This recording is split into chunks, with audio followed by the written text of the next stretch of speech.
Yo guys. Ali. So morning update sa kusina guys. So, mag-ura ko nakauli. Naka-tiles na, gamay na lang kulang. Kumana mo ang kuan. Ay, lagi tubig.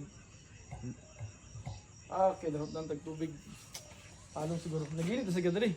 Uloy. Naka-close na eh. Good. Mo niya mo ang lutuan. So mo niya tong update sa as of now. Ang tiles na mo almost done na. Ayo. Medyo hugaw pa ang kuan guys, ayo. Kani pa lang matapos ni siya ugma.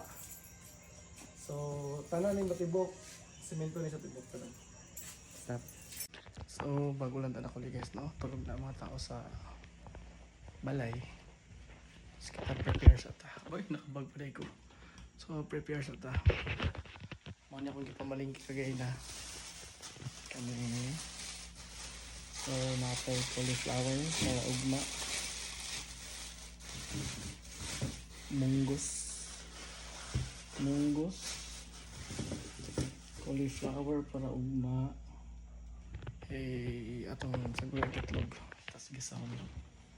Check na to ang ref kung na yung mga sustagan eh, na yung mga sobra-sobra nga pagkaon.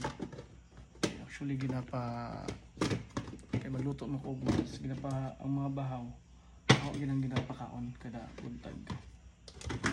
So may kanon, okay, cabbage, so let's go.